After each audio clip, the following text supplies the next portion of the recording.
Prajurit mesti wae geus kaprung.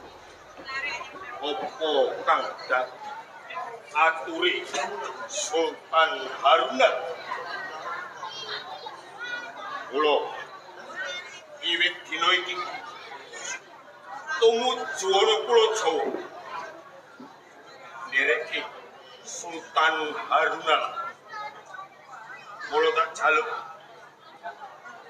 kowe kabeh padha saka ing gati manunggal dadi sawiji. Prajurit Alpi. Kepiye siaganing pro prajurit? Sedaya prajurit niku sampun pagi pertis saka ing gati manunggal dadi sawiji. Bagus. Kabeh prajurit padha saka ing gati manunggal dadi sawiji. Leres.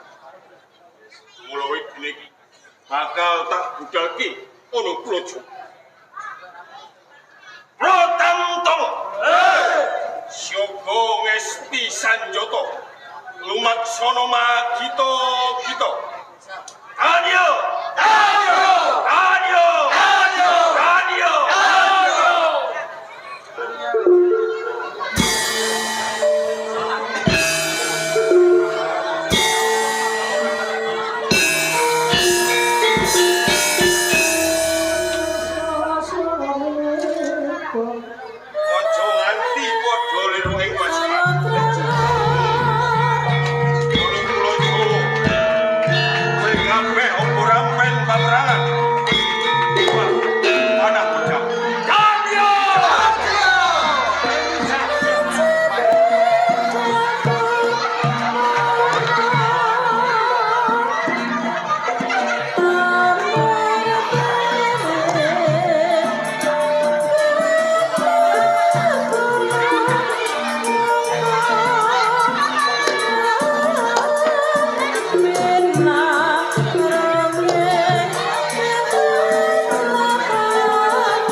Kerajaan Sela.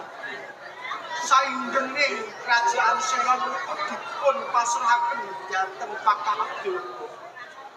Bener. Jenengan menika kasugenganipun dipun pasrahaken dhateng kula. Liwat kebenaran Panglima Heru. Menawi sampeyan dipasrahke kaliyan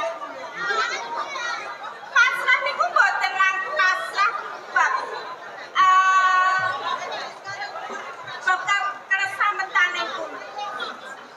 Nanging kudu bab pasrah ati. Tegesipun pasrah ati kados pundi? Kok kula emeng ing cipta limeng ing gawe. Loh, menapa sampean boten tanggap sasmita?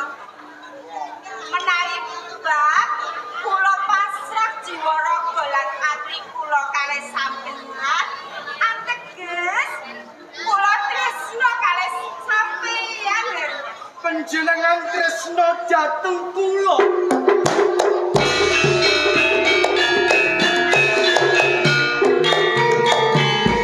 Menapa mboten sari dinu kalamun dipun mangertosi dinu kawula ing seng. Awit kula menika saderma panglima perang.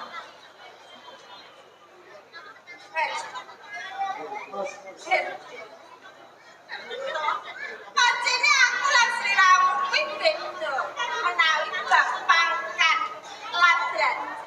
Nanging ngerteno.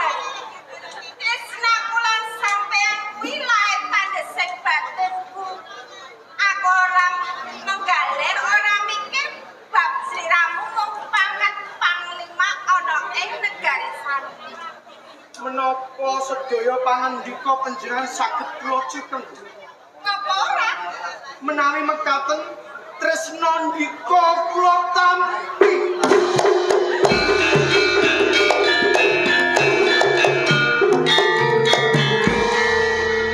Nuwun wonten wekdal ingkang lodang sunarning ayu latiban. Menawi Cinandra rikma ndika ngemak ngembang bakung. Alis nyonanggal sepisan Bianang ngelumut Indo cangking pau Pakulitan pun Sampak ting Solo Lamun losoh marang hujuan yang panjang Pating kemabior Pating kerabior Gandes Mus merahati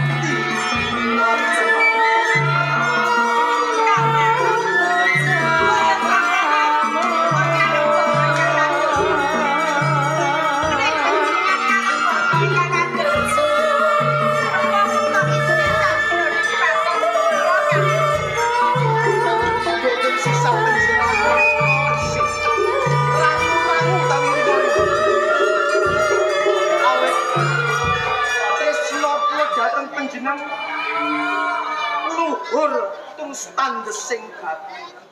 Matur nuwun Kang. Tresna bukan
kelawanan. Aku jujur panglima.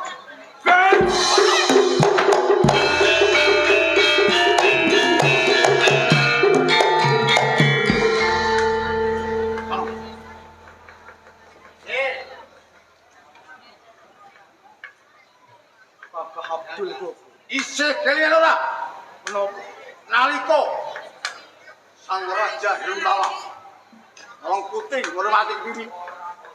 Mulai kawan Kasugenganipun menika dipun pasrahaken dhateng kula. langgar gendonge Dipun pasrahaken dhateng panjenengan. tegese pasrahke kowe ngreksa keselamatan Lali Baron. Menika leres. Yo kene kok janggut-janggutan. Amu-amuan. Nuwun sewu. Kula menika namung ngimbangi katresnanipun Kusumaning Ayu Latiban. Lati Baron seneng kowe. Lan inggih. Ora percaya. Ora yo. Cikados. Peratelane Indonesia. Boten kula tutupi lan boten kula selaki. Bilih kula menika tresna sanget kalian Heru. Tresna sanget. Tresna waduh.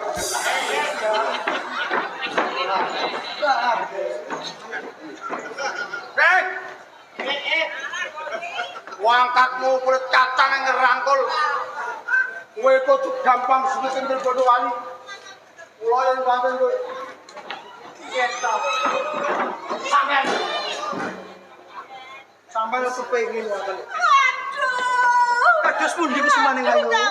Iki lho. Aduh. Iki waduh ya. Jojo ku pengen mengkap-mengkap. Alah ora pengen. Mboten pengen jenengan. Waduh, pipi halus ngene. Lamun jambung enak. Lho kok sampean kok bokong sampean ceplok iku lho. Wong itu abote ora pakat. Bokong mung dikeplok. Waduh yo bokong gudene ngene. Pancak tenan. Herodes. Aku bakal sama. Lan isi. Ojo pisan-pisan obat uke. Kowe tresna lan karo. Bisa. Nuwun sewu. Menawi pangkat lan derajat menika kula asoripun panjenengan. Andhapipun panjenengan. Namun tekad kula tresna kula suci kalian Kusumaning Ayu Latiban. Latibanan kula urung kepis kanthi salembaring nyawa kula. Yen ora kesempatan. Kalung kula pejah wonten ing jagat wadu. Kowe Udah. Aku yo tresna kelawan. Heru deh. yen ora kesempatan. Yen ora kasembatan luwih becak aku tumekaning pati. Kenapa aku urip? Yen ngono pangoso ing Sayot Abdul Khobur sing duweni salengker gendonge karo pupuhe sakon. Ene nek gelem pisah kowe tak bebas.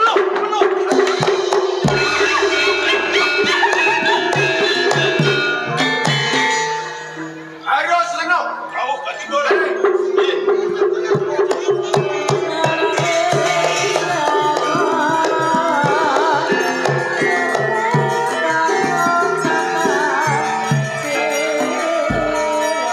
Wonten wigatos kula ku panjenengan menika nambalik dumateng. Aku tak takok suwang. Nek aku mugi. Menika panjenengan kula nggih. Yen aku rekoso. Nggih kula kedarek kosong. Aku ning ngapusi. Aku ning ngapusi. Nggih kedahipun Watu Kidono. Kowe melok ngapusi. Wonten. Nggih, nuwun. Layang iki caoske. Sang Raja Hirumtala. Kowe teko kowe iki. Wonten. Teko contoh. Angsal nomoso. Contoh. Nuwun sewu.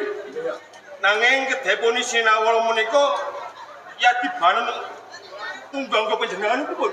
Kowe mergo daya cara rekap. Oh, kata-kata. Tan ngurungo Herodes Katibanon ketemu Kadip Radul. Oh, nggih. Mumpung durung Radul, disiono. Oh, nggih. Menika sepakatan iki kepareng pamit. Namanya pamit.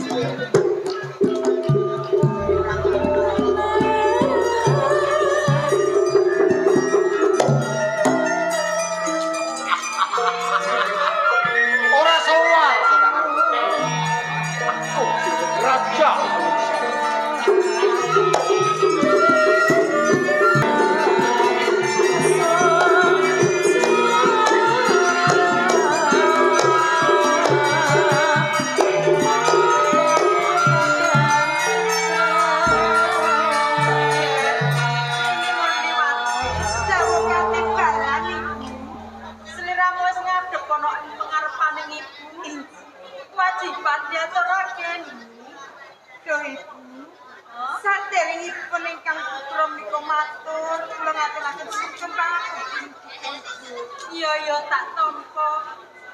Kosok baline.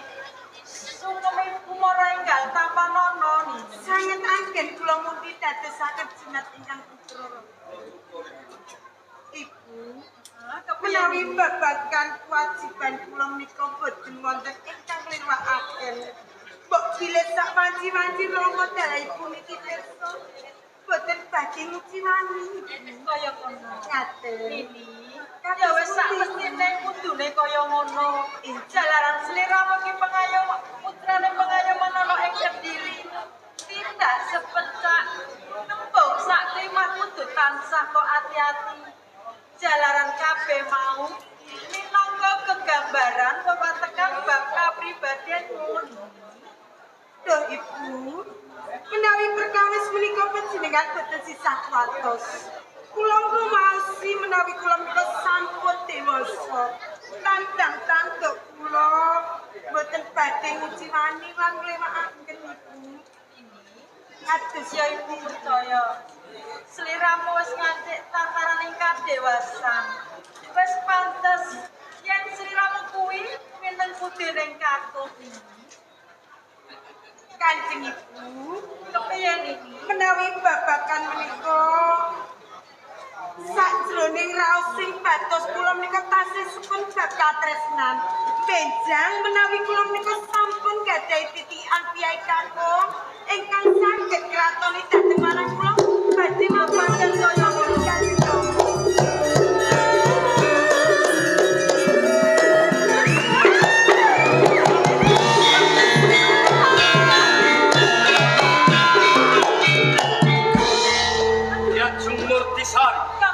Pating jelit ing Taman Sari Kediri ana apa? Ketiwasan Kang Mas Prabu. Para matur.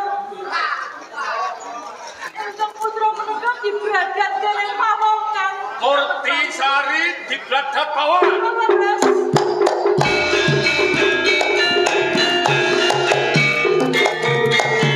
Apa sliramu mangerteni titiane pawongan sing bradat marang putriku Purniwati? Kang Mas Prabu, babar pisan kula boten mangertosi sinten ingkang bradat ingkang putra Kang Mas. Kaya ngono. Senopati. Boten dibalan Surayu.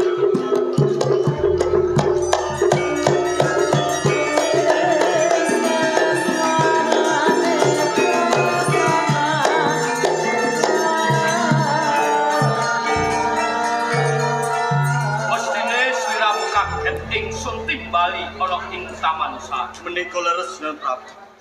Damel kejuting salebetipun manah kula.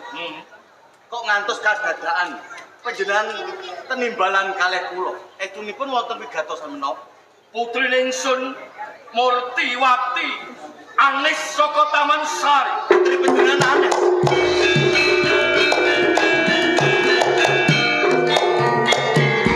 Ingsun perintah karo kowe Natayuda mumpung durung adoh bojongan Duratmaka sing nuju marang Kang Mas Prabu. ayo mati ing sabdan